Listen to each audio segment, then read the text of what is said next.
Sorry for that slightly extended break. We are ready now, I believe, for our final match of the day. We had to do a little bit of tracking to hunt down Tyler there and find out where he was, but he is all ready to go. I think he was having some kind of a technical error with his Roomba. Maybe his room was a little bit too dusty. But for now, there's the, slightly important matter of playing out his GM matches to find out whether he'll be promoted through to playoffs or relegated out of GM. And Gia, in order to do that, he's got a pretty cool set of decks here to get him there. Indeed. Both players bringing warriors, so nothing quite unexpected here, and both of them banned away. But what I really like from Tyler's lineup is that it's left out rogue altogether. Yes, exactly. That has really been the storyline for us so far. We've seen quite a few players, Shaxi, for example, just earlier on today, getting swept on their rogues. And even if they don't end up getting reverse swept, it almost always seems to come down to the rogue mirror as one of the few decks, that the rogue can actually beat, which is never a situation that you want to be in. And because of that reason, I think Tyler has got his preparation on just right for this week. To be fair, I'm not certain that he necessarily anticipated that for the reasons we've laid out. He did say on stream that his GM decks are just the decks he's been practicing on ladder, which is a very valid strategy to go for. We've seen players struggling a little bit with some of the more complicated archetypes at the moment, and therefore just going with decks you're very comfortable with has been Tyler's bread and butter for a while.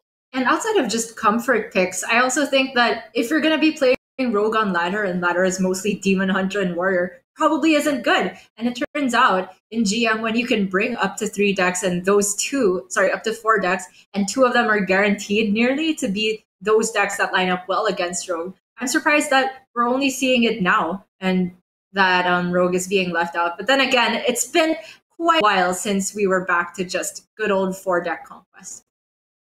It does get a little bit more interesting with Tyler's lineup when we compare it to Dawn's just a little bit earlier on today, who also had the Galakron Priest and the Reno Mage. He, however, left up the Warrior, which we can clearly see did not work out well for him. He got 3-0 swept by Tom60229, whereas Tyler here, he's bringing the Galakron Priest, which the main thing that people tout about the deck is it's supposed to beat Warrior, but he is still going ahead and banning the Warrior, which, to be perfectly honest, I think is probably the best way to go about it. I am yet to be convinced personally that Warrior is an underdog up against Priest in a major way. Yeah, I would tend to agree with that, especially when the Warrior is running at least a Korkron, and SamuelTsao has got 2 of them. But maybe the lack of Grom is also a big deal for Tyler here, because it's a bit less ways that they can go for the OTK at the end there. The one difference between Tyler and Dawn's lineup, at least in terms of archetype, is that Tyler is still bringing Demon Hunter, whereas Dawn had the Rogue. And that probably makes all the difference given the landscape of matchups this weekend. It does indeed. We'll get to see a little bit of a good dynamic of Rogue, because to be fair, we've been saying that Rogue has been struggling because of the aggressive archetypes, the lack of healing that Rogue has not been able to demonstrate against the Demon Hunters, the Hunters, and the Zoo Warlocks. But now up against the Priest and the Mage, we're going to see a very different facet of Rogue gameplay yet again here, where it is trying to not necessarily survive the damage, but come up with enough value and damage to get over the finish line up against Priest and Mage. The biggest difference of which, compared from this metagame to the last one, again, is Leroy. A single card makes so much difference in terms of your overall game plan when you're going to see most of the cards in the deck. Yeah, suddenly Mage and Priest can feel pretty safe against Rogue, even going down to as low as around 10 to 12 health, especially with SamuelTsao's list that's playing only 1 Eviscerate, and we've also seen just from other players cutting Eviscerate altogether in favor of more consistent invokes. And for SamuelTsao, his secret package in the Rogue is another permutation that we've yet to see today, which is 2 ambush, 2 bamboozle, 1 dirty trick. That is not one that I've seen. It usually ends up with players going for 4 secrets is the sweet spot that most players have gone for. But 5, maybe we're seeing a little bit more consistently with Hanar, could work to the advantage of the Rogue. But before we can get into the Rogue, we've got confirmation on the first matchup here, which is going to be Demon Hunter up against Priest. A matchup that you and I, Gia, were arguably misinterpreting or misrepresenting in the first couple of weeks of GM, where we were saying Rivius, with his Galakron Priest, the only player to do so in week 1, was trying to target the Demon Hunter. All the aggression, all the damage that Demon Hunter could throw down, Priest was able to remove it all. But since then, we've been told otherwise. Yeah, we did think that all of their healing and removal would put it at an advantage. But later on, it seemed that the lack of card draw from Priest was really its downfall in this matchup, because Demon Hunter could eventually just refill. And the second Priest gets down to, say, sub 15 health, one Metamorphosis or one Warglaves could just get there over a few turns. For Tyler here, the list is not really running all of the single target removal, but that might not necessarily be the game plan in the first place, as opposed to, say, trying to develop his Galacrons while also going for these AoE effects like Breath of the Infinite.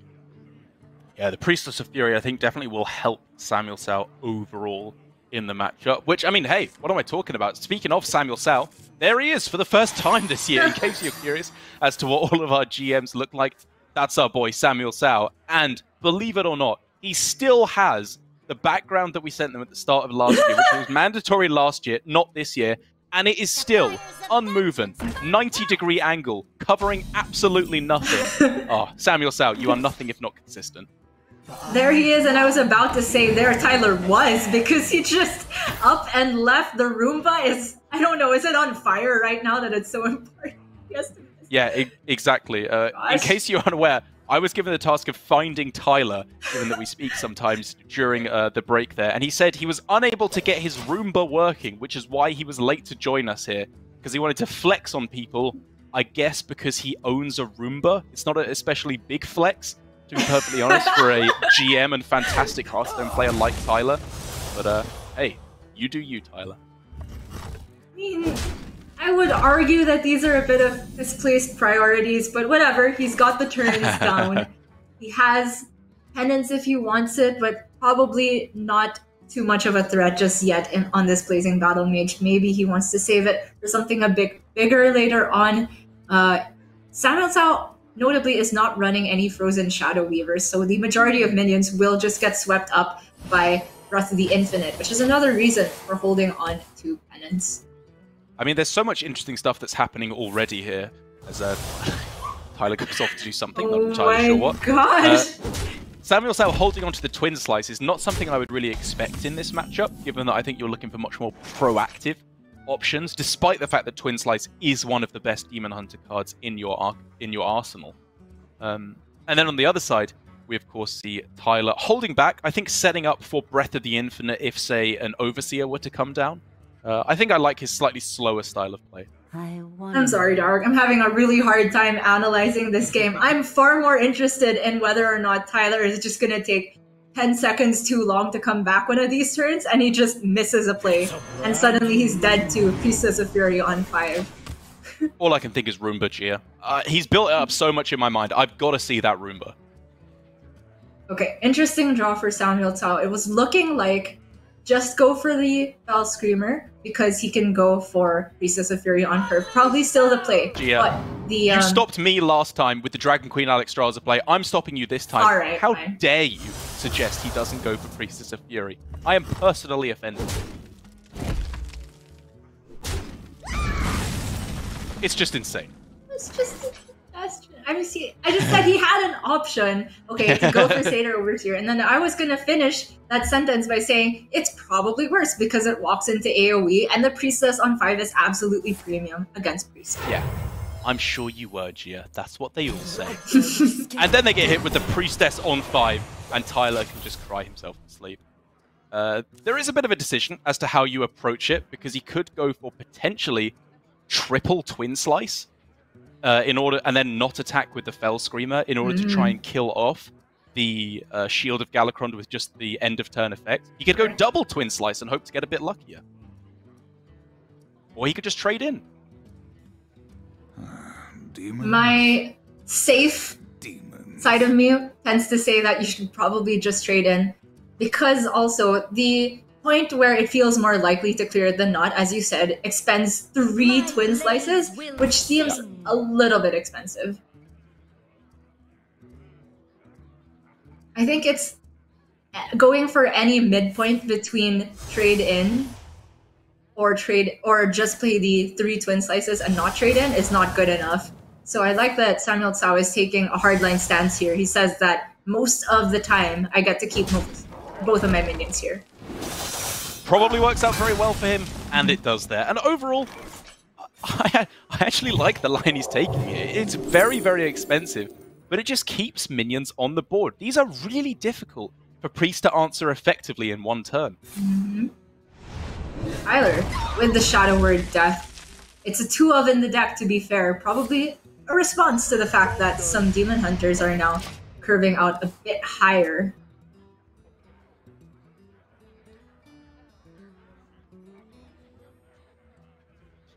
And thankfully, Tyler can rest happy now, knowing he has his Mochaccino and he is ready to go. Imagine living in a world where you're at a high health total versus Demon Hunter turn 5. Your Roomba's fixed. You got a, what do you call it? Mochaccino? Oh, couldn't be Tyler.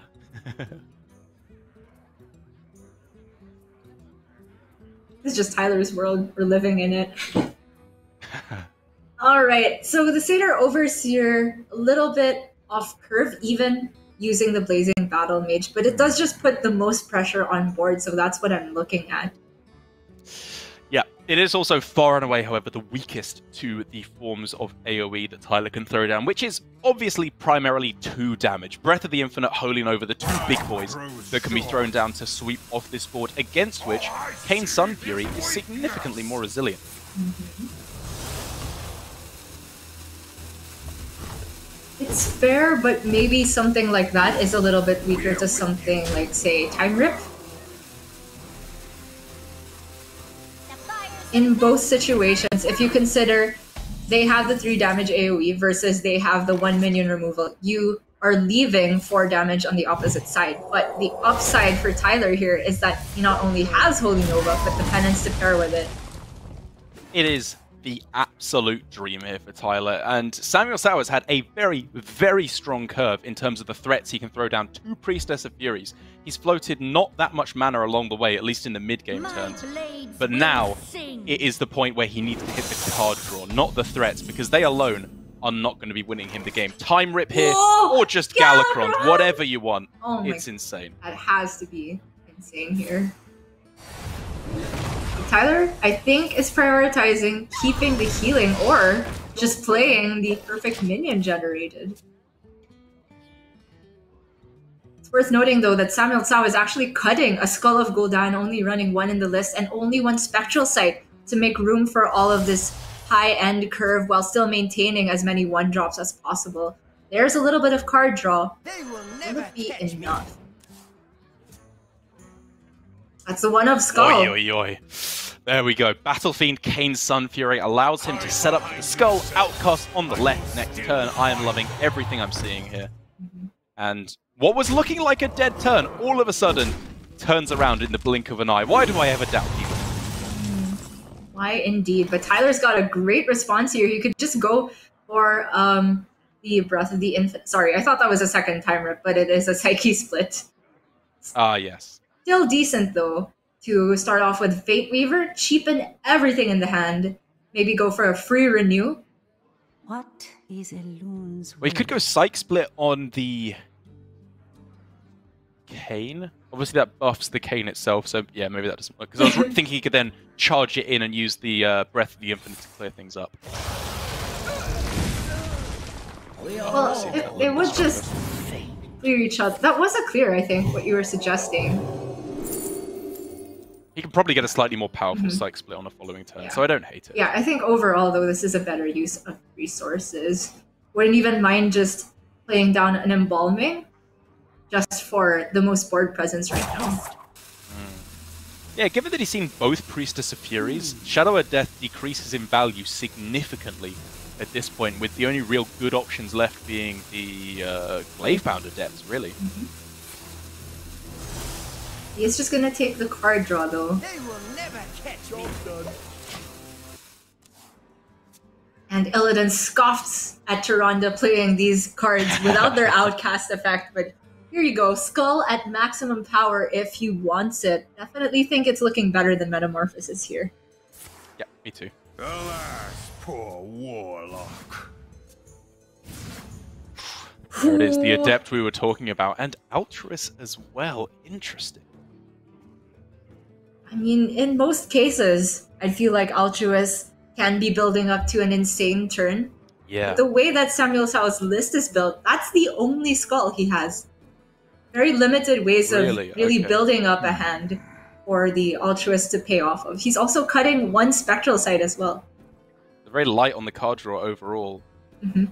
It's a way that a lot of players have been hypothesizing you should build the deck. I think Viper in particular, a European GM, has been saying that you should just cut it all. He's at the front of the anti-skull protests every day. Goes out onto the streets. And won't somebody please think of the children?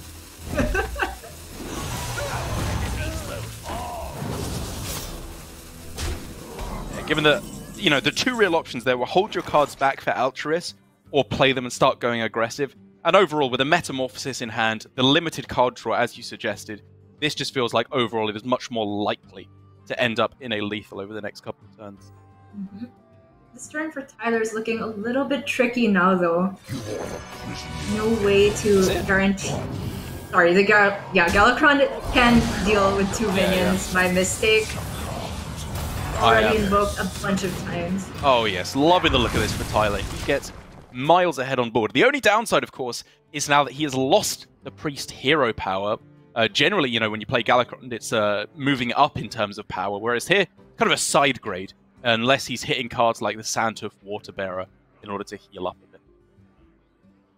And this is the moment where perhaps Priest can actually struggle a little bit because they're still hardly putting that much pressure on board. SamuelTsao, relatively healthy, could stay alive for a couple turns, and we're already seeing that he's showing the 10 from Metamorphosis over 2 turns. Altruist probably going to be held along with the Satyr, I think.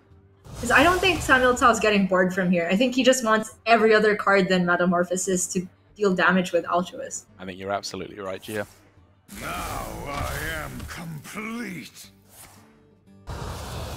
This is the one weakness now of Tyler's game plan, is the potential lack of heal. He has many ways to generate heal effects. For example, even just I-Beam off of the Thought Steal, or the Sethic Veil Weaver is huge. It is insane here. He can even copy it if he wants the double generations. Just do it, Tyler. Give us a show. Come on. Alternatively, he could go for something like Psyche Split Charge, and he could Wretched the Charge just to be able to get the Glaive Bound immediately, and that puts a clock on SamuelTsao. I think I like that better.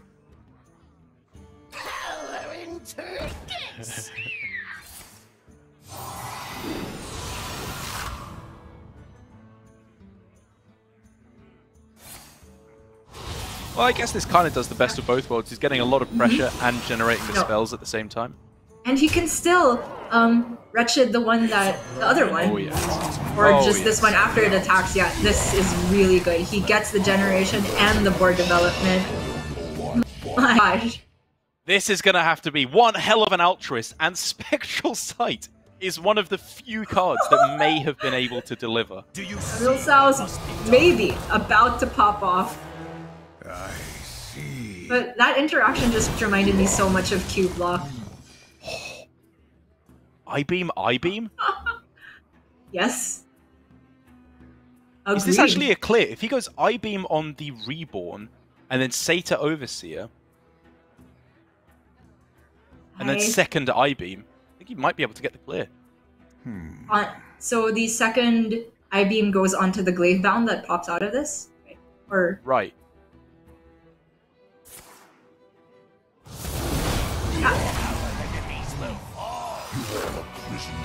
That's nuts! That's just the clear! What?! How did that happen?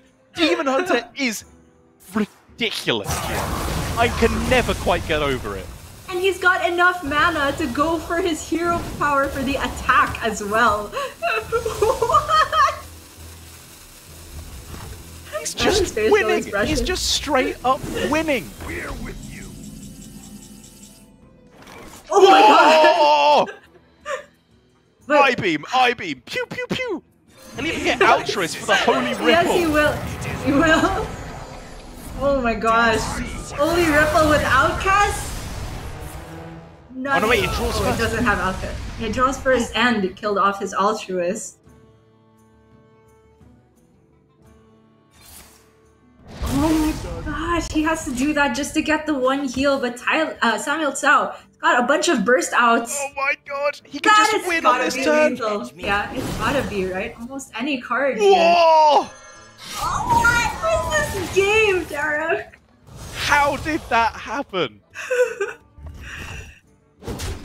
This is the first time that we have seen him this season in GM, and SamuelTsao just does this. Who does he think he is to come in here and start popping off like that? That was unbelievable. The plan, Derek. He was storing all of the power, saving it for when he finally makes his appearance on stream. You can see it now, Derek. The run up to the top 4 of Division B, top 2 of that bracket, making it into playoffs. This man has the power. Look at him sipping water, pretending to be immortal and not an absolute god. He is just playing us all here, is SamuelTsao. Like you said, he's clearly been brewing up something, because even jokes aside, I liked a lot of the ways he was playing that game. Because for me, the kind of the undertones for the fact that SamuelTsao had been dropping down in the bottom 8 every single week was he probably hasn't been playing that well. It's unlikely that you end up that poorly each week if you're bringing the right decks and playing perfectly. But from what I saw in that game, looked pretty strong. Strong in terms of gameplay. I still do have my doubts about the list at the very least, because unlike Viper, I am in the camp of Team Skull. Sorry, I won't be joining that protest. But it's also just kind of strange to me, both of the card draw. In theory, it works because you are just running more of the high-end minions. Yeah. But still, I feel like Demon Hunter can gas out a lot of the time. It happened in the middle there, even with the double Priestesses of Fury. And it was really that Skull into the perfect Altruist that gave SamuelTsao the outs, but he did play the hand he was given just about perfectly from what I could see. Yeah, very, very nicely done there. And with the Demon Hunter out of the way, it of course means that we could see it once again from Tyler, as we are going to up against the Highlander Hunter from SamuelTsao. And if I had to wager a guess again at this matchup, it's not one that we've seen all too often, strangely enough, here in Hearthstone Grandmasters, at least in APAC. But it feels like, on average, the Demon Hunter should be able to get underneath all of the mid-game value that the Highlander Hunter can throw down and just go for a lethal pretty quickly. Yes, and they do have to go for it quickly, because I think the main way that Highlander Hunter can sneak a win by is just maintaining enough of a board presence that they can counter lethal by the time they get to their cards like Dino Taper Brand. It's all about the race more so than the control game plan from the Highlander Hunter. In the early games, at least, you will, I think, be prudent to keep removals such as this. Corrosive Breath and Desert Spear really going to help SamuelTsao out against Tyler's early threats, but they're not even the opener. Yeah, he's going to have to take a much slower approach, which can absolutely work. If you are going for the play of Warglaives into Glaive-bound Adept, you can obviously clear the board, push a lot of damage in the meanwhile. And on SamuelTsao's side of the board, he's obviously got a lot of plays he can go for, but his hand isn't doing anything too busted quite yet. Not busted, but he's got premium removal. I guess the only downside is that he's drawn the 2 beasts, so Scavenger's Ingenuity is a pretty bad draw off the top. But this Phase Stalker will not be able to be cleared by Tyler, so SamuelTsao can just get the free secret online. It's either Freezing Trap or Snake Trap in this list.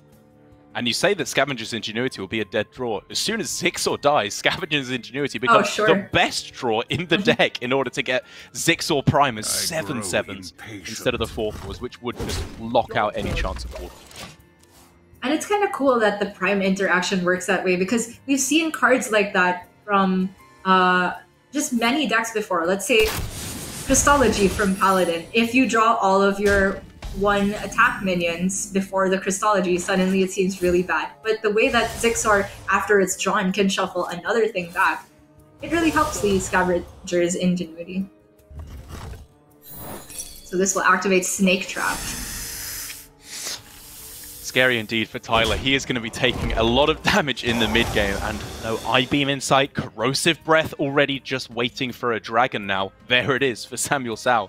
The pressure does not slow down 1 iota. You talk about pressure, and I look at the minion that has 4 attack, but I still think it's probably going to be Zixor. Yeah, with all the beasts, the rush having been drawn, you really want to try and let yourself draw the Zixor Prime off of the dive. It's a genuine consideration though, because okay, going for even more 1/1s. And SamuelTsao says, I want to play a rush minion when it can actually get the value off of the rush, I guess. But I'm not entirely sure. I think if we're going to see this play, as long as we see the attack face, I don't hate it. He looked like he was hesitating for a second there, and the full holdback would have been way too massive, in my opinion. Oh. Yeah, this Kayn only can go one place. There's no way that Tyler can bother cleaning up all of these 1/1s. It's just gonna have to be hope to draw Altruist later on, or just try to race and ignore together.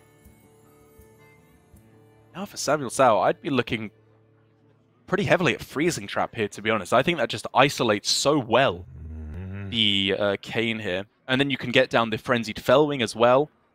Go for a hero power. You're just closing in on lethal really fast. That's good to me. Other options are off curve, something like Dive Griffin. You could still fit in the Fellwing after that. True. But I agree, as far as Demon Hunter minions go, the only Freezing Trap minions other than Kayn are things that would have to take a turn to be played onto the board. The Failing is the card that I did not expect to see to come down. It deactivates the Corrosive Breath and means you have to trade a lot of your presence into Kayn to clear it off. Is he actually trading into it? Wow. I really don't like this. Me neither. I think he had such a good opportunity to take the aggressive stance here, and I think Tyler now might have the license to, after killing this Feywing, just keep going face. And SamuelTsao gave so much of his pressure away, and now he doesn't really have the race option anymore. Needs to find another dragon, of course, before Corrosive Breath even works. However, as you oohed to there, the Dragonbane is a fantastic card for the following turn. Yeah, for the following turn, that will unlock the race plan again, but so far, for SamuelTsao, I'm now just straight up looking at the Diving Griffin, just to put more attack on board. I don't hate it. I think as long as we see Frenzied Fellwing coming down in addition to whatever 3-drop he plays, I'm happy. The hero power plus the weapon swing, I think, has to go in. I would agree, and I think that was a golden opportunity to play the Fellwing on that previous turn, where he had just so much of the board advantage, and the punish was pretty much exactly just Altruist. But even better late than never. Corrosive Breath on the previous turn, that would have done 3 damage to face as well, which of course makes Frenzied Fellwing a lot cheaper. Agreed. He can't choose. Right, as you were saying, just getting down the aggression as much as possible here. Okay, this turn, much more in agreement with. He's clocked on to the fact now, face is truly the place. And does Tyler have enough time to deal the 17 without dying himself? I do think that this glaive-bound battle cry might have to land onto the Griffin. We can see it's still just not going to be enough to get there. I guess the fact that the glaive-bound is on board means the Dragonbane could miss, which is the one saving grace for Tyler, but if the best outcome for you is your board is cleared and you're on like 3 HP, you're not likely to be winning that game. Completely agreed. But from Tyler's perspective, of course, he's unable to see the Dragonbane. So he's just thinking about how does he stay alive best as possible while also trying to set up a lethal for the next turn. And that definitely involves trying to stick the Glaive-bound on board. Dragon off the top would have been GG, and Animal Companion does offer an out for the win on the spot. I think it's only Huffer here that would offer the instant lethal. But it's worth considering. So I'm still looking at the Dragonbane, and you would have 2 out of 3 good outcomes. One is game-winning, one can help you clear the Glaive-bound with 1 attack, and then the other is a little bit disastrous. But it still leaves you the out of, say, Dragon off the top and Hero Power for the next turn. scary thing is Tyler probably gets counter lethal at that point. So maybe we're looking at some type of freezing trap setup. Yeah, freezing trap is definitely what I was looking at. You could start with Animal Companion, and then if you get Huffer, you win the game. Leok, you can trade away one of your guys and follow up with the freezing trap. And Misha is a bit of a disaster. But even then, you're unlikely to die if Misha comes down. SamuelTsao is just going to take his odds. I think 67% is a winning outcome. Huh? Just straight up 50-50 now. He just goes for the 50-50 instead. All right, but wasn't that kind of a disaster if he doesn't hit the 50-50? Whereas the 67 gives him like decent odds to stay alive the next turn, at the very least. Sure, so it's like less chance to win the game immediately, but higher chance to be killed on the counter swing. I think with the amount of health that he was at, he was still unlikely to be dead on the following turn, because even hero power plus the glaive bound plus the second twin slice, I don't think it was quite there. Okay, if that was the case. I can't quite remember the exact health total, but it looked pretty scary to me. Maybe caster visioning on the fact that Tyler had second glaive bound in hand. But in any case, SamuelTsao, looking very strong in this series, only has to get a win with the rogue now. But how many times have we said that today, and that person ended up getting reverse swept? That is exactly correct, Gia. The mage up for Tyler against the rogue for SamuelTsao. And I have a direct quote about the mage for Tyler here, if you'll let me read it, Gia. He said, "I'm going to puzzle box this kid, watch." I'm watching, Tyler. I am ready. I love the PM, and I'm ready to see him throw down some puzzle boxes. There is nothing Tyler is not good at, if not, too many double negatives there. He's good at puzzle boxes, is the point I'm trying to get across. He is able to have so many clips on his Twitter of him getting absurd puzzle box outcomes. So I believe this time I'm putting my hands up and saying, you know what, Yog, you got this. Did he send that DM just now, preparing for the next match? He sent it at the start of the series. Okay. I'm just shocked how he has the time to DM you, get a mochaccino, fix his Roomba, and play Grandmasters, the highest level of Hearthstone available in the competitive environment. It's mind-blowing. He's a 21st century man, Gia. Modern problems require modern solutions, and that involves BMing your opponents to a person that no one else can see over DMs, apparently. Or is he just next leveling it because he knew that you would say it on stream? Yeah, that's true. He knows I'm always one to brag about the fact that I've talked to a player before. That's as good as it gets for me. You know, you call him Tyler because you're close, because that's his first name. Too bad it's also his IG. Oh, man. Already an interesting choice from Tyler there. He tossed away the Escape Mana Saber, which I've seen kept fairly more often than I would expect for mages nowadays, especially when they're on the coin.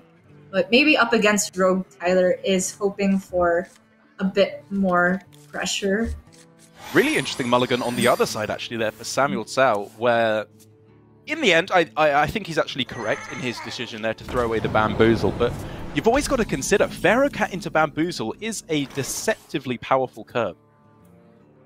I would say it is versus most other decks than Mage. But Mage in particular hardly ever attack your minions. They just deal with them either with the hero power or with spells. That's a good point. Yeah, and like you said, it probably wouldn't work out. And the fact that the follow-up is Praise Galakron plus Lackey, most likely. Or now that the Grand Mummy has been found. That looks great. That allows you to just keep development up on the board and set up for, potentially, a Seal Fate face on turn 3. If he hadn't attacked. Definitely.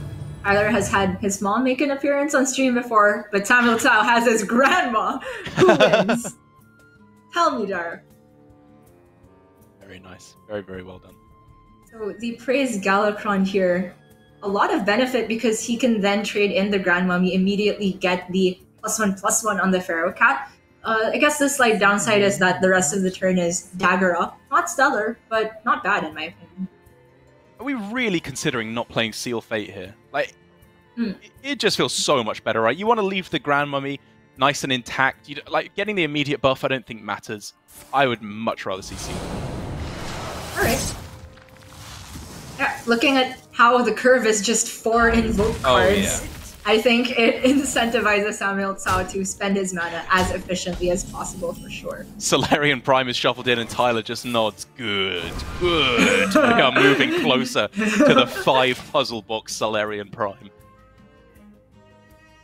I just really wish he had that little Mr. Burns gesture where he puts together the tips of his fingers as well. Excellent.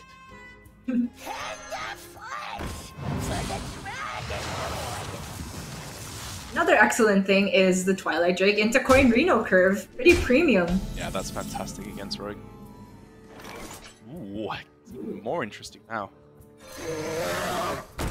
We're reaching the point where Rogue is gonna have a hard time putting enough health on board that it can't be answered by Reno, but at the same time, SamuelTsao can't hold back minions because he needs to invoke Galakrond, or at the very least, stop Tyler from being able to go face. Yeah, if the Twilight Drake weren't there, then Faceless Corruptor would have been able to get the job done to, like you said, get you over the 10 health threshold. But with that there, oh man, he just wants a secret so badly to activate the Blackjack Stunner. Everything else looks awful. Obviously, again, he doesn't know that there's a Reno there. He can expect it, but he may have to come to the conclusion, which I think he will, that he can't play around it that effectively, so he should just play around everything else to the best of his ability. Right. And it turns out that his on-curve play of Shield of Galakrond is not too bad into Reno either, because that would, in most cases, require Tyler to bump in with his Twilight Drake first, and then that softens it up later for a Faceless Corruptor. Great point. And he would end up with a Grand Mummy Reborn after the Reno if that's the case. Great target for the Corruptor. Yeah, it just works out great in terms of lackeys as well. He can go, okay, 3 goblins, not great, but the main point is he can go lackey plus Faceless Corruptor next turn and then lackey plus Togwaggle on turn 7. He's not going to run out even with the Reno coming down. This draw from Tyler, though, allows him a deviation. I think this looks much cleaner than the Reno because he gets to save more health on the Twilight Drake, efficiently use probably the best target for the Rusty Raider, and hold on to coin. I like it. But now SamuelTsao can play his Corruptor for quite a lot of value. Yeah, no reason to bump first because you're just going in with the 4/4 anyway.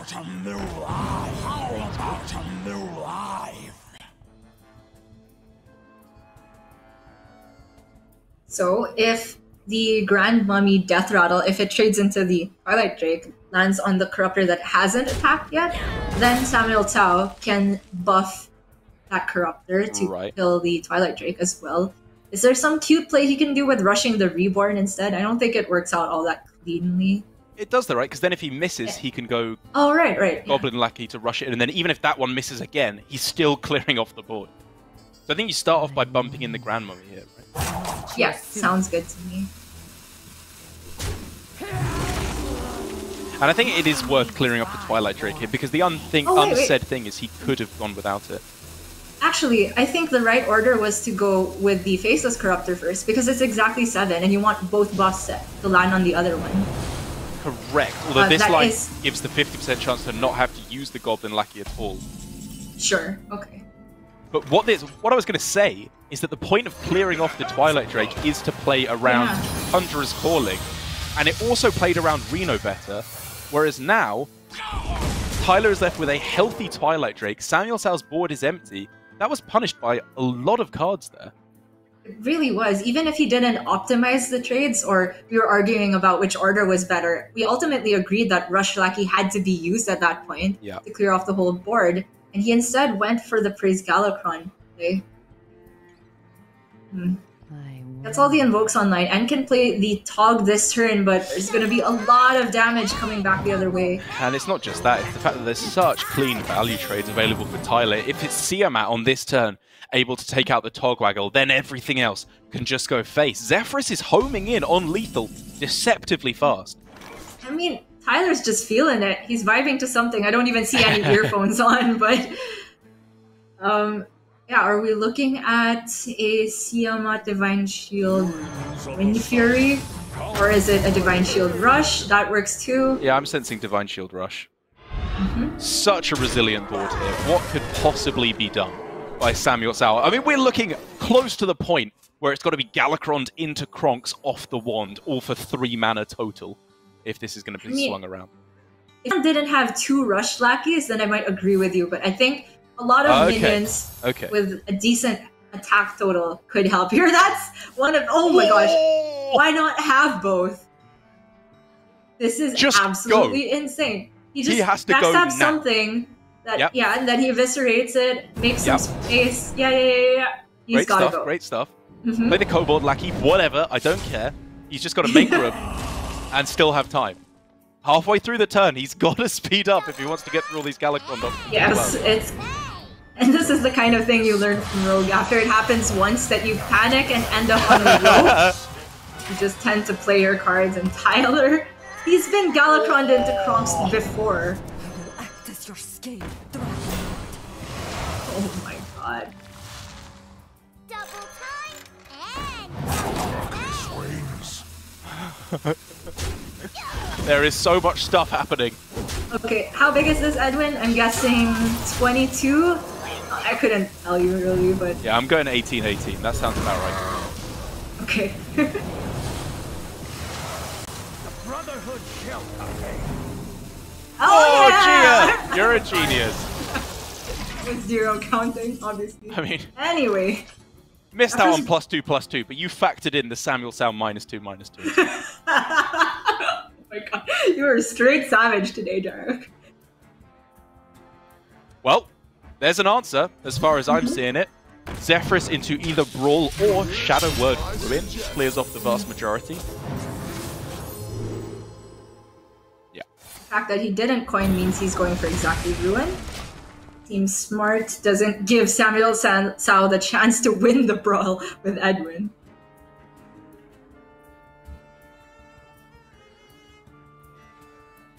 Okay, he can pop off with Hanar if he likes. It's looking like a decent start to me. It even fits with Rock Golem anyway, just 1 secret. Yeah, that's true. Board space, somewhat of a concern, obviously, but just trade away a bunch of the lackeys and you should be fine. I never lied, but I never took the truth. I like the look of spending this full turn to get extreme value. Really? Counterspell. Coin is still in hand for Tyler, but if he gets... This just doesn't apply much pressure. This is always my problem with the big Hanar turns in Rogue against Priest or Rogue, Priest or Mage, is that they just don't deliver any pressure. That's fair. And it does seem like SamuelTsao is definitely in the driver's seat. But what I can see as an upside for this is that it is extremely disruptive against what tends to be a very powerful turn for Tyler. Either one of these 9-cost minions gets ruined by something, say like Repentance. Yeah. And the coin Reno deals with boards, but doesn't deal with secrets. I mean, I think the big thing, that I'm not necessarily such a big fan of from SamuelTsao is how much damage has gone into trading here. The weapon, the lackeys, that's true. So much has been used to clear off board after board, whereas Tyler's just been able to therefore follow back by clearing off everything SamuelTsao's playing and not having taken any damage. Seems like SamuelTsao's overall approach to this matchup is trying to outvalue Mage. Yeah. And I am not sure how consistently that works when you factor in that one of their biggest spells is something you can't account for at all, the Yogg box. And you're drawing much more. Oh, Tyler, where's the box? I thought you were going to box this kid. Come on, you got to show me your true RNG power. He's got time.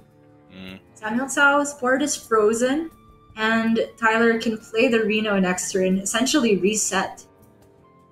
Yeah, I mean, the question is whether or not he'll even want to. Depends, but it looks like it's just another full turn of secrets. Maybe just a seal fate on the 5-1. Yeah.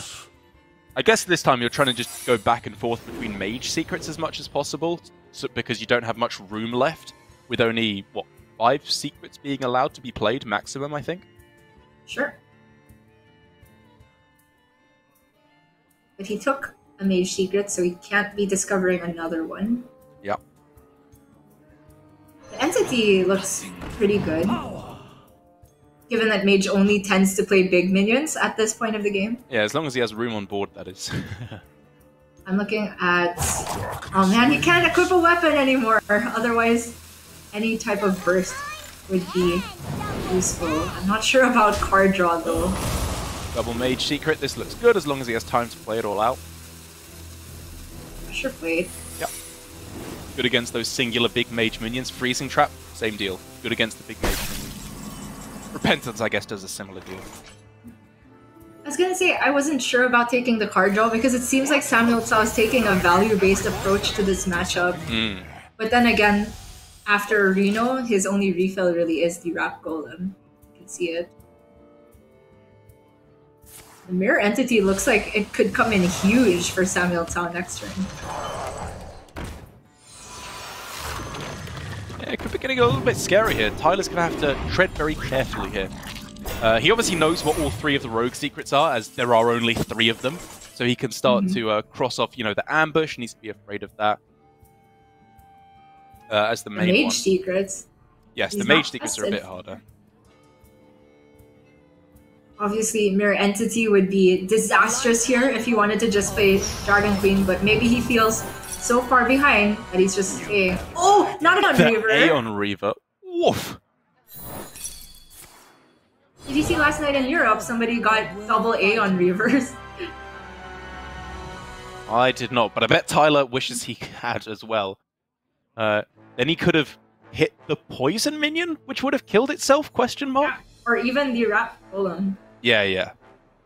I don't know the poisonous interaction. Deal damage to a minion equal to its attack. Yeah. So it would not kill it. Yeah, okay. So I was getting upset. That was a pretty unfortunate outcome, given that he was, again, homing in on lethal very, very quickly there with the Alex But Straza. still, he's got this blackjack to just put it back in hand, make it unplayable. And he's still got so much damage that can be shipped face. What about? I wouldn't mind starting the turn with something like Seal Fate. Because onto a 4/4, because likely there's going to be a 1/1 trading into it. Not. Okay, so he's trying to play around Flame Ward. Tyler a little bit confused there. Why on earth would you not just get rid of the 8/8? And we can clearly see this, again, we're seeing for the second time today, completely neutralizes it with the Blackjack Stunner. Right. I think Tyler would be able to put 2 and 2 together. It's just weird because he did it and then paused for a long time. You'd think so, and yet here we are, Gian. Oh, the Cold Blood! Oh. That is nuts. That is a card. And he's like, oh! Okay, fair enough.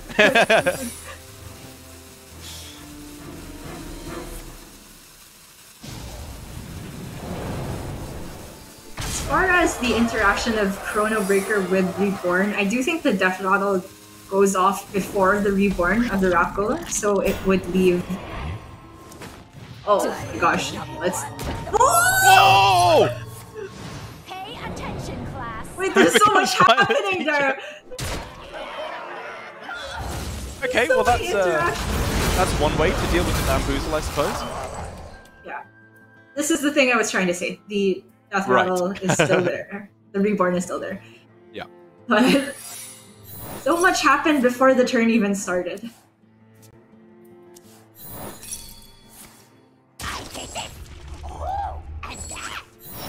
I think Tyler was very possibly gearing up for Deep Freeze there as more and more is happening. Oh my god, these secrets. But now that there's this much damage, it's probably just a rolling fire. Yeah, that is pretty scary indeed. You know what? SamuelTsao is just running out of value. He's got this Candle Breath, but only 5 cards left in the deck. Wow, he's just tanking the 4. Okay, he's got the Ice Barrier already in play, having said that, so sure. He's got a little bit more life to be working with, and this does obviously develop a very scary board. But Flick off the top can deny that. Looks good for SamuelTsao. Yeah. I would looks like to great. see him start pressing the hero power soon, because I feel like this could go a little bit longer. What if? So he can go hero power, not necessarily play the Lackey this turn. He could just go Flick Ambush, and then backstab the 4/1, push 4 to the face. And I think he's aware that this is Ice Barrier because Flame Ward was already propped a while ago.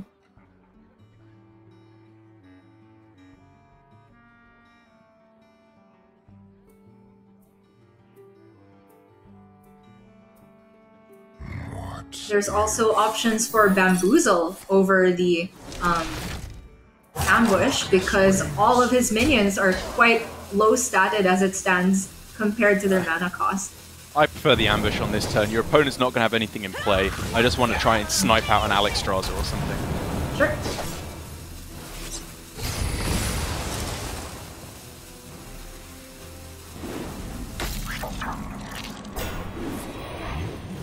All things considered, pretty good positioning. Wow, have a Huffer. Really good outcome as well. Rolling Fireball, but yeah, now that means Tyler's got very clean kill onto this board. Can even push the 4 face if he wants to. Yeah, the Arcane Breath works very nicely with that. The decision is he could go Malagos aspect. He can go Malagos plus Rolling Fireball potentially by trading in the Huffer into the 1/1 first. Yeah, I can see that. You're getting rid of the 4 damage to face, or rather giving it up in order to develop another dragon this turn. I think it makes a lot of sense because the hand from Tyler isn't extremely bursty. Yeah, if he played the Malagos first as well, it would have summoned the ambush on the right-hand side, which would have meant for a perfect clean board clear by trading the Huffer into the flick at the end. True. Learn Draconic is very interesting here. I was looking at Apexis Blast simply because of the fact that it can go face. But for Tyler here, I feel like he has the sustain to just kind of remove all of Rogue's things. And hope that fatigue gets you there. This was close. The benefit of this line is he gets to discover the spell, which turned out to be pretty good in Learn Draconic. He gets the 4 damage face, which is alright.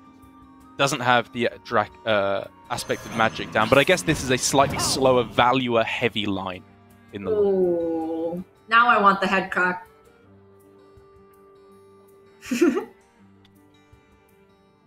Over the Assassinate, I think Tyler's health total might be too high to go for the head crack, to be honest. You need to be removing the big threats that can come down. Here's my thinking. This turn, SamuelTsao goes Seal Fate on Huffer, probably just Faceless Corruptor on his minion. That presents 2 threats on board. Okay. And then he could just head crack for the rest of it. I just feel like Assassinate is far too slow. And he's not winning the value game plan anymore. It's 3 cards left in deck. Yeah, but if you think about it, head crack is value.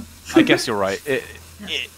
I feel like neither line is likely to get there at this point, given how little stuff SamuelTsao has left. But we'll have to see. I think he still has a Kronks left in the deck as well, which, hey, paired with the head crack, that's a fair bit of damage. He does press the button here, but oh my gosh! Oh! Wait! That was the wrong Alex! I don't think he meant to do that. That was the easiest Dragon Queen Alexstrasza of my life. He took regular. That is straight up, I don't know, stress? Rope burning? Call it what you want. It's wrong. Okay.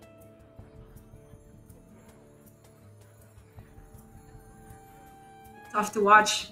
Tyler's still got more decisions on his hands. He's got to be aware of a possible dragon coming down on the other side. Malagos is slow onto the board, but gives him possible answers against development from SamuelTsao. Flame Strike. Yeah, I'm liking just the, again, value line that you can go for with Malagos Flame Strike. Unless you want to go for lethal with missiles, but I think just clearing off any threat they can throw down with the big dragon they've discovered makes more sense. What would make us rich?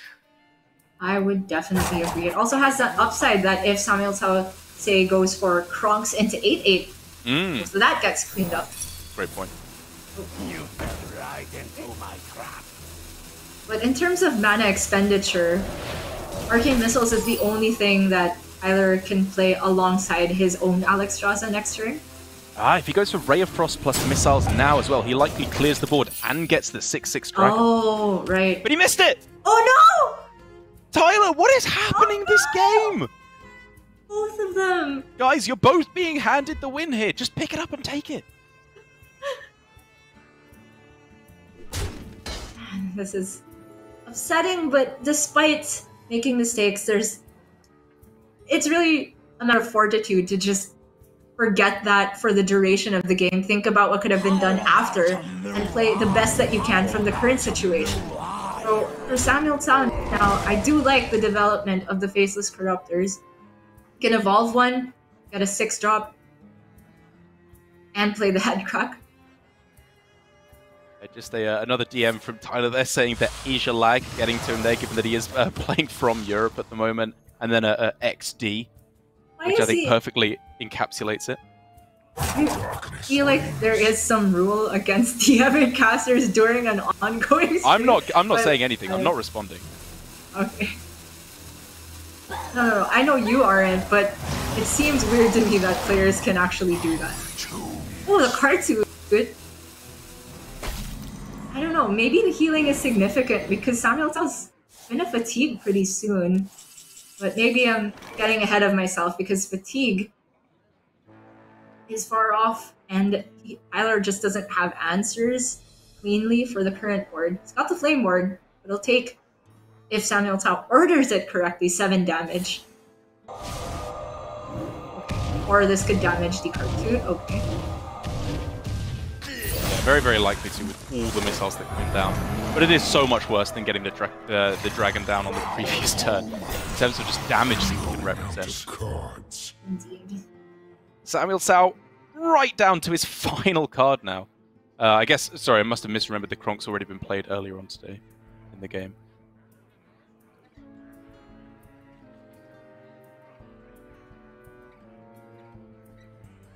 Oh, sorry, one more card left. Maybe. Is it just... I think the final card, actually. The Devoted... I'm looking at some way to fit in Headcrack this turn and a hero power.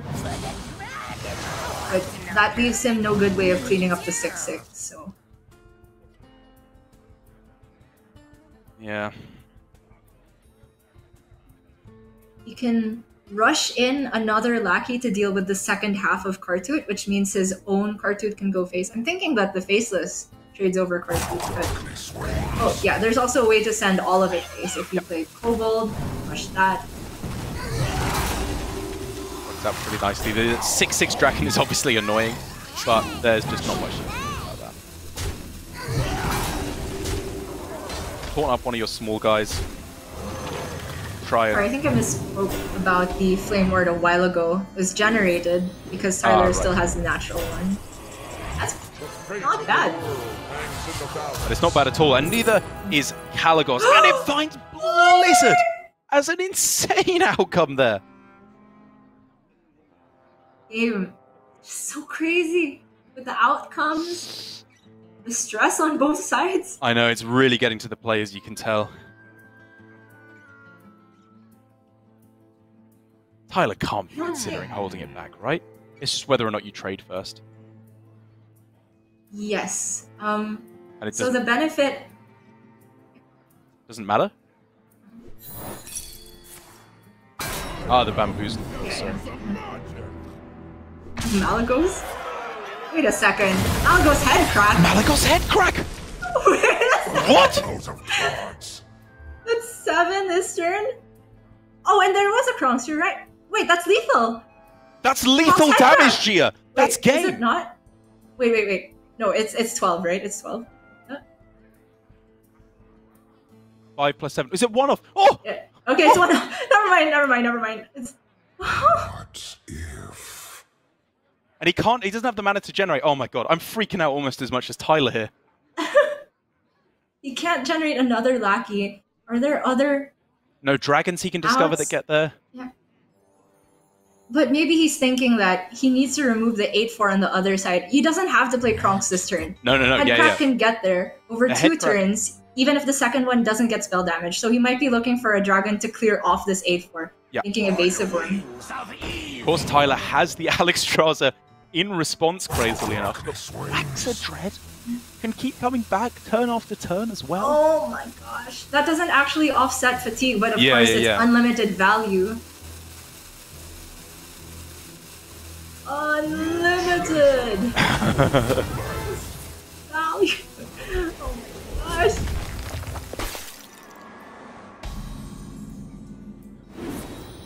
What is going on. So Tyler, to stay alive, because he knows there's Headcrack and he knows there's Kronks, has to heal up with his Alexstrasza, I think. Yep. And then he has to take very ugly trades to get rid of both Malagos and the taunt protecting it. It feels beyond awful, but that is the only play. I bring life and This is not cute. These trades are not cute. Oh gosh.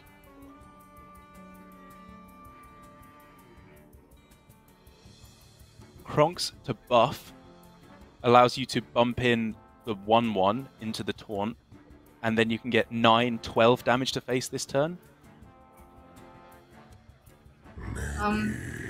9-11, yes. sorry. Does he not have to forego the Headcrack this turn, look for a Lackey? Yeah. Because he's facing down lethal on the other side. Yeah. And the worst thing is he can't go Kronks for AoE and then trade over because his Wax's Dread is just so horribly placed in terms of health total. It really is. Okay. Ooh. That's pretty strong here. So the buffs, as you said, allows him to take a better trade with the Lackey. Yep. Darkness wanes. And maybe just the fact that he can put down another taunt allows him the license to go face with the Waxadread. But even then, that's not setting up for the 2-turn.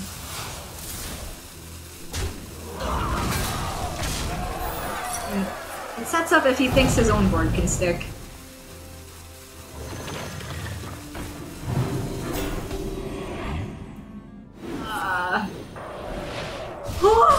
Where does this go? Oh no! It can't attack! With the power of creation, however, that could keep Sweet. Tyler alive. Evasive Worm! It's a board clear. It is! And he's got the taunt. He just needs the clear, because SamuelTsao will eventually fatigue. Another soul to consume. The only thing that Tyler can't account for is the generated spell on the far left, Candle Breath, and then the generated dragon. Everything else was naturally in the deck, I think. Yeah. Except maybe 30 tricks off of Anar or whatever. I mean, we're still looking at chances for lethal here for SamuelTsao. If he gets Ethereal Lackey into Eviscerate, game's over. If I could Yeah. just cast that. There's no lethal. Even if he pushes both of the 5-attack dragons and then Alexstrasza face, still not quite game. It's just a question for Tyler of whether he wanted to push face or trade some things. Yeah. This way he keeps every minion alive. If he hits Rush, it's still not lethal. Well,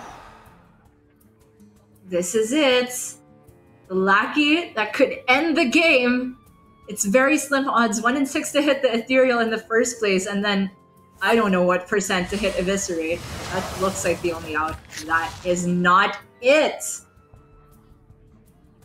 Oh, tense game 3, but Tyler gets there in the end.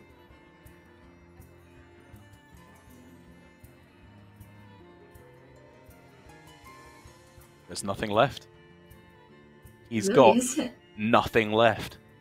What about And I feel him for just, like, not immediately conceding because this was such a hard-fought game. Back and forth, it feels awful to fall short right at the finish line here. But my gosh, both of these players. The Reno there is the last thing that could have stood in Tyler's way. Yeah. SamuelTsao, well done for waiting to see if it fireballs or pyroblasts his own face. But at the end of it all, Tyler can breathe a sigh of relief. It was a ridiculous game, but he is. There's just so much going on there on the game itself, in both the players' heads, in Tyler's room with his Roomba. Is it working? I don't know. The real story of this game has to be the Roomba, Gia. When will it work? Oh, Is Shaxi's cat finally leaving his camera alone? The questions there. who knows? Oh, The no. extended APAC universe is truly rich with lore, but the rogue here for SamuelTsao is once again proving to be the weak spot now. Tyler still is looking to just take 2 games in a row against it. And he has not brought his own rogue. So he doesn't have that weak spot of his own. It's just the Priest and the Demon Hunter left, which I would argue are 2 favorable matchups up against the rogue. Yeah, I couldn't tell you too much about the Priest versus Rogue matchup, at least from the Priest point of view. But maybe the fact that Rogue is including cards like Blackjack Stunner could help it a lot. Maybe more so against Res Priest than Galakron, though. Well, right to get things going here for SamuelTsao. Heist Baron Togwaggle, I'm loving the look of that in a slightly slower matchup like Priest.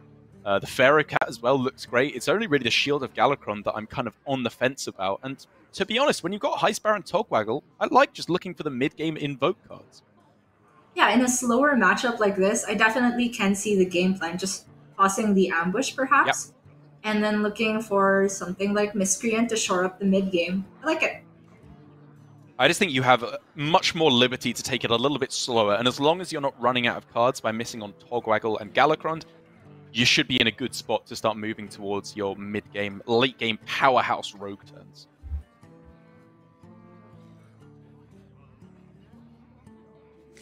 Yeah. SamuelTsao agrees. Oh. He gets another ambush for his trouble. All right. My blood be born again. Aeon Reaver. Pretty well positioned against rogue legendaries in particular. Tog, the Kronks, and the Flick. And the Edwin. Always going to be killed off by the Aeon. It's true. I don't think this merits a backstab, definitely. So the Thought Seal this turn allows Tyler the mana to save for Sethic Renew next turn. Wow. A Sethic Veilweaver Edwin Van Cleef turn. That is not a combo I thought I would ever see, but could be pretty powerful. Yeah, if you just keep cycling in Priest's cheap spells. But more realistically, I feel like we're going to see these played on different turns. SamuelTsao could just develop the Micro Mummy if he wants. Creates a board that's pretty well positioned against just this little Disciple here. The punish, of course, is Breath of the Infinite. But even then, he's got the redevelopment.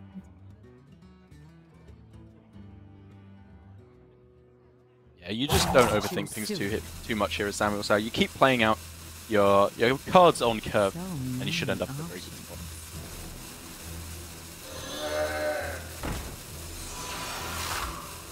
Even commits the backstab. Okay. So if there is Breath of the Infinite with a dragon in hand, that means that the Disciple can't take the VT onto the Mummy's Reborn. Yeah, you know what, actually, I think against a double Apotheosis deck heading into turn 3... Oh, that too. Yeah, I think that's just about worth it. Okay. Whoa. Oh. Heist Baron Togwaggle is so good, but you just can't take it because you're not guaranteed a lackey at any point. No. I was gonna say, this Madame Lazul just lets Tyler know that he's in for a bad time later on later. Madame Lazul shows him the cards and he's just like, nope, don't like that. New ones, please. I just closed my eyes, I didn't see it. Nope. Can't hurt in Tyler's happy place. Penance with Sethek is available for him here, but he could hold out and try to get even more value on another turn. Definitely what I was looking at initially, especially when you're heading directly into a Devoted Maniac turn, which just very, very cleanly kills off the Sethek. Ooh, Circle of Healing Edwin. Now that's a 0 mana +2/+2, Dara. Nutty. Yeah, I mean, it's just good. Next turn, Ambush, Circle of Healing Edwin. Why not? See, SamuelTsao have the option to say go Devoted Maniac and coin the Praise if he wanted, but I think that the coin is very, very valuable to get allow him to play Tog plus Lackey a bit earlier. I'm actually leaning towards... Cobalt. Really? I was leaning towards the Onyxia there. Oh. I like the look of Cobalt in the mid-game, but the thing is, SamuelTsao has so many powerful plays coming up that I feel like the next, like, 10 turns, you could even go so far as, or at least like 6 or 7, should be spoken for, given that he has Togwaggle into Wand. It's the late game running out of the entire deck value that I'm worried about. And I think Onyxia does cover that fairly well. Or at least helps with it. I can see that, but Cobalt, I feel, has a good chance of generating value as well. Because on the 1-cost slot for Rogue, yeah, Scheme, Praise Galakron even, that helps his goal. And even just Sinister Strike sometimes can catch the Priest off guard. Alright, you know what, I'm somewhat convinced. Not necessarily 100%, but I hadn't really considered how good Rogue 1-cost spells seem to be. As Tyler has finally employed professional help on his Roomba. Did he manage to actually call some... It can't be, right? There's no way he had time. I have no idea who that is, but I've got to be honest, they don't look like a Roomba specialist. Neither am I, and neither are you, and neither is Tyler. Roomba will just stay inactive forever. It's dormant. Just you wait for 2 more turns when it explodes and sucks up all the dust in 1 turn. I'd play that card. Same. Important thing though now for SamuelTsao is by holding on to the coin. He sets up the Lackey coin Togwaggle next turn. This is looking very, very juicy indeed. And Tyler at the moment doesn't really have that many good answers. You know, he could keep staying even for the moment. The Aeon Reaver can answer, say, the Togwaggle or a big Edwin once that comes down. Kronks, again, draws him the Galakron. But there's nothing game-winning in hand at the moment. I'm yet to see it come together, I feel like. Initially, I'm a bit surprised to see Tyler not go for the Kronks. Just as a good on-curve minion, he's not really pressured on board and to draw his own Galakron. But maybe he's thinking that in this matchup, he's actually got to get the active Galakron battle cry from Kronks, and just the draw is not enough to outvalue Rogue. Gia, can you believe the strict objective misplay that Tyler made by not picking Togwaggle earlier on? Now he's got the lackeys. It would have been insane. Oh my gosh. Noob. Another Cobalt is available, but maybe this is the time to allow SamuelTsao more variety in the hand. Yeah, Cobalt Spellkin I think is the one I like least here.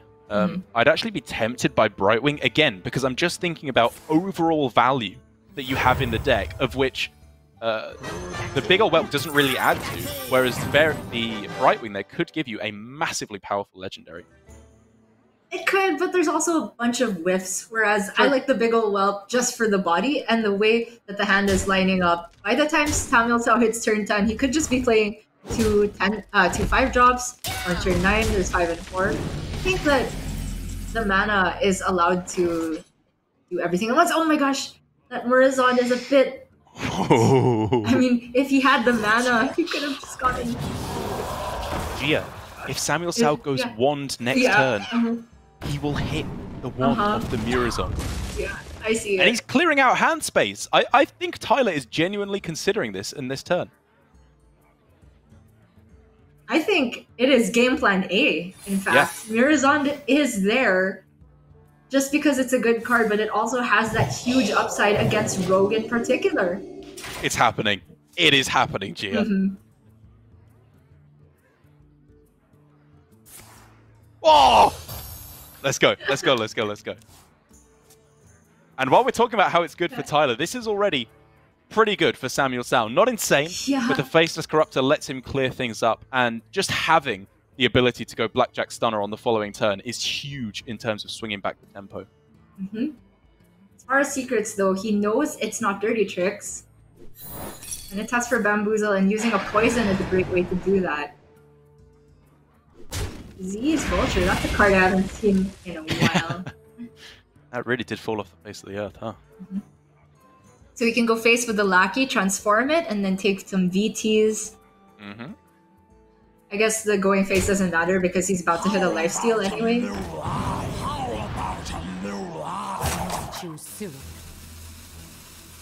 And he can play this Devoted if he wants to. Just save the health on the other faces. I like it. Yeah, he's got so much stuff to be playing over the next few turns anyway. I think I would like to see him, however, hold on to the ambush.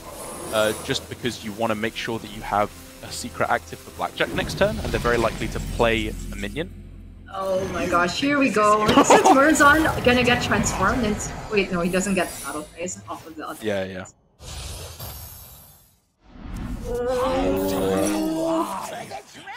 Soul Mirror!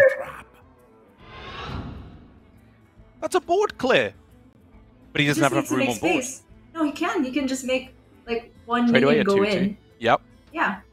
The poison will kill the poison. And it's just miles ahead on board. He, of course, wants to try and get down the Mind Flayer Kaj first. And he can, after he trades away the 2/2 into 5/1, say the Karj copies the Tog, and then he goes Soul Mirror. That's still Amazing. 4 spaces. Amazing, spectacular, sensational, whatever else is on that Lady Gaga meme.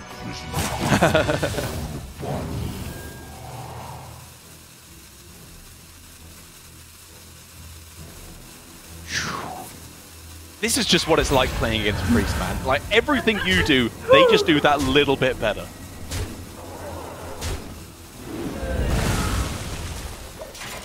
And despite all the powerful things that SamuelTsao has done on the previous turns, his hand is just looking fair at the moment. This is nothing broken that he's doing right now, especially with no secrets to be able to play. The Blackjack can't even sap the Kaj or the Murazond. Yeah, that's the big deal, isn't it? He could try and fish for something like Ethereal Lackey into Secret. But he could have just had it. Alternatively, just Pharaohcat, transform it, trade away into Mirazond. It's not efficient, but he's got to find a way to get rid of this 8/8. It is far too much damage to leave onto the board. I wonder.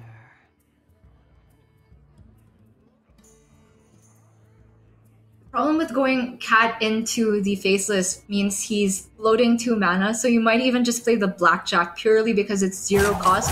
He can also fit in the Miscreant. That's the thing. You fell right into my trap.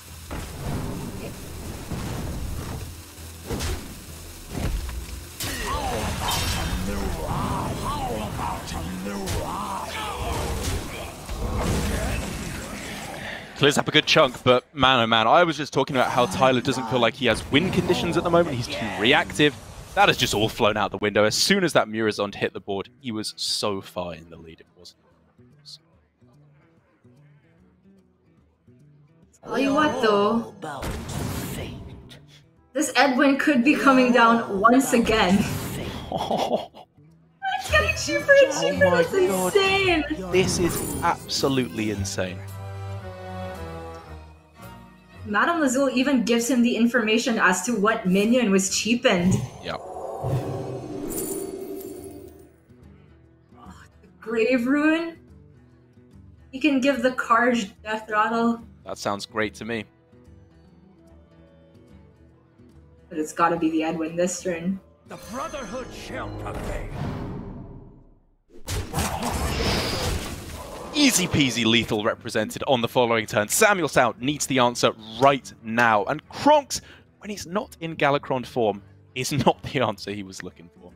Definitely not. I don't even see a way to stall here. Neither. Dig for Ethereal Lackey, but ever since Vanish left for Rogue, this just seems like an insurmountable position.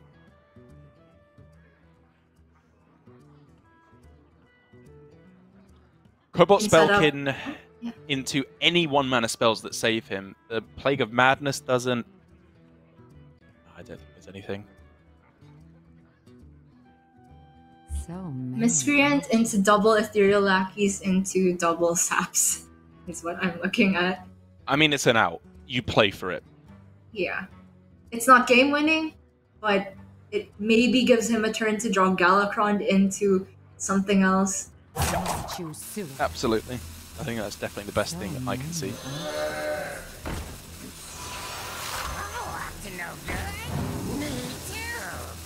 I get. 2 There games is a piece GG. now. Yeah. SamuelTsao throws it down. And Tyler, again, we're seeing it. A 2-0 sweep on the Rogue. Very nearly a 3-0 sweep in response. Tyler turning things around. And it's got to be said, SamuelTsao is looking flustered, I think it's fair to say, heading into this final game. He's made a couple of blips in terms of gameplay along the way, and I just feel like he's picking the wrong Alex Straza, things like that, playing out the secret where it didn't need to be played there. It's things like that that are starting to make him doubt himself, which is the worst place you can be in as a player. Definitely. The mental space is something that I feel goes unnoticed a lot of the time by viewership, or it's just anybody who hasn't been in that spot where you're playing for high stakes, you're playing with thousands of people watching you and wondering what the casters are saying about you, to be completely honest. And that just adds a whole mental second layer of things to worry about. And it's really part of a player's skill set, I would say, to compartmentalize and keep that out of your decisions within the game.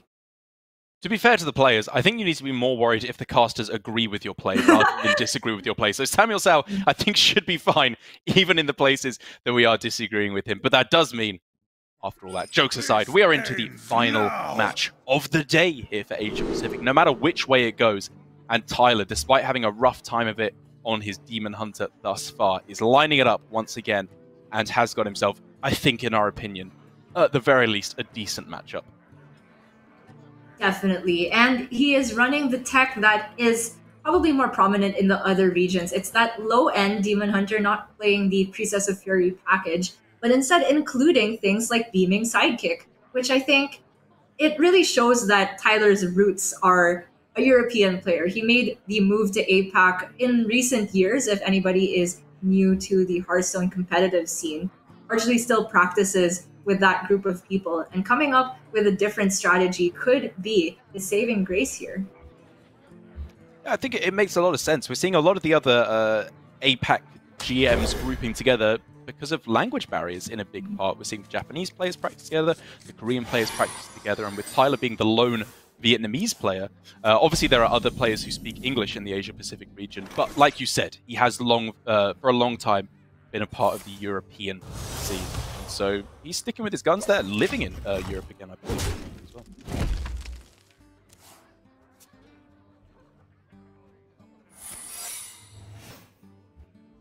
Just the secret on Curve for SamuelTsao. And a relatively innocuous start for Tyler, but it is going to ramp up come turn 3. He's got the Satyr Overseer, can even coin out the Beaming Sidekick to protect it from something like a Seal Fate or a Backstab. And with this relatively unreactive starting hand now for SamuelTsao, I am sensing doom pretty quickly, to be honest now, for him. Tyler has the ability to go coin into Warglaives of Azzinoth on the following turn, and unless this Bamboozle could deliver in a big way, that should just lock Tyler into the win. That is the Nightblade. Probably about average stats, I would say. Interesting. But not good enough to deal with this. He's even expending both of the Twin Slices to preserve his 1-1. Yeah, Tyler had two very, very different lines that he could have gone for here. One was conserving the coin and having less health on his Overseer, which was the less likely to work out, but the much higher power play overall, because he could have led into coin Warglaives on 5 and made a whole bunch of 2/2s thereafter. This way means it doesn't die to Backstab straight up or a Kobold Lackey, so it's much safer. It has a lower ceiling of value. I mean, I think it's fine as well, because he's still able to play either just Hero Power plus Frozen Shadow Weaver or this Battle Mage off the top. And I think he doesn't necessarily need to play the Warglaives on curve because he's ahead on board anyway. I like the coin of the sidekick a lot. It's working out fantastically for him, as the best option that SamuelTsao has available is Faceless Corruptor, just to take it out on board, and he sticks nothing of his own. Yucky. I think he's got to go for this shield, even though it's greedy, so he can go Lackey Faceless on the following turn. It hardly ever works out. But even less of the time, I see the 5/5 just to kill a 4/4 working out. Yeah. Okay, it does allow him to go for Lackey plus Faceless Corruptor on the following turn, which maybe is enough to get the job done, but wow, was it not looking good. Definitely. And Tyler is not going to bother trading a 2/2. He says, this is all going to 16, not scary at all these days against Rogue. Okay, well, he did actually just miss out on a 2-2 here. I guess it means he gets a little bit more damage to face. And Yeah. either way, SamuelTsao is just dead. Agreed. I get it. Oh my gosh, that end to the series after so many back and forth, down to the wire games. Some mistakes on both ends and just pressure running high. Final game, of course, ends in a Demon Hunter stomp. I do want to say overall that there's two things working in play here. Once again, it is the storyline we've been covering time and time again. The Rogue is the weak point for these players. That is our second 3-0 Rogue sweep of the day here, as well with Rogue picking up a few other losses, even when it wasn't a 3-0 sweep earlier on in the day. And the other big thing is, to be honest, I think Tyler deserved the win there. SamuelTsao played a very, very strong first game of the day with the Demon Hunter, where it wasn't necessarily quite so obvious, and he got a very unexpected win at the end up against the Priest. But in those midpoints of this series, I think there were just too many opportunities where he was missing damage to face, focusing too much on trading routes, whereas he could have maybe, with both the Hunter and the Rogue, got himself into a more concrete situation where he can just lock out his opponent through damage. Two things. I do like trading routes, but in other games that don't really involve cards. And another thing is that my addendum is that Tyler deserved to win the moment that he sat down and did not leave his chair anymore. Before that, I would argue maybe get your priorities straight a little bit more. Exactly. This is like Zahir's moment in The Legend of Korra, where he let go his earthly tethers and stepped into the void and became truly one with the Hearthstone. His Roomba was gone, much like his pulley, and now he is truly a deserved Hearthstone champion. I'm going to stop geeking out over Avatar now, as we are going to look at the schedule and how it worked out overall for today. We had some big ups and downs, and the main point here today is that we are starting to get a really good look at who is looking safe for promotion in Division A, and who should starting to be very scared of relegation in Division B. Yep, in terms of safeness, Glory and Blitzchung now up to 2-0 starts. Very impressive because they've gotten their matches for the weekend done. They can take a break and enjoy the matches tomorrow and get ready for next week. But on the opposite end, Chonsu and Frosty both falling to their second loss and now have to go back to the drawing board. Saz taking his first win and Shaxi first loss. Everybody else with an 0-1 or 1-0 score. Maybe have some chances to recoup for the rest of the weekend. But we are going to see each player play at least one game every weekend because of the nature of the round robin. That is exactly right. And let's take a look, speaking of the round robin, at how they are shaking out in terms of the overall scores on the doors thus far. Glory, what do you know? He's back up in first spot. He destroyed the Swiss portion, and he's also smashing it here in the round robin as well, taking a win over Surrender yesterday and then Chonsu as well today, which means that Chonsu is down in bottom spot, which is where he entered the round robin as well, is the 8th seed. It is strange how history has a way of repeating itself. Yeah, the big change over in Division B, though, is that Blitzchung, who was near the bottom, and at least for the first 2 weeks, kind of shorted up a little bit towards the end with his top 4 finish in week 3. Now at the top of Division B, looking strong to potentially make it to that playoff bracket. Looking very strong indeed. It was unconventional, to say the least, from Blitzchung as well as Kin this week, but it worked out for them very well in the end with their leaving up Warrior and not bringing Warrior strategy.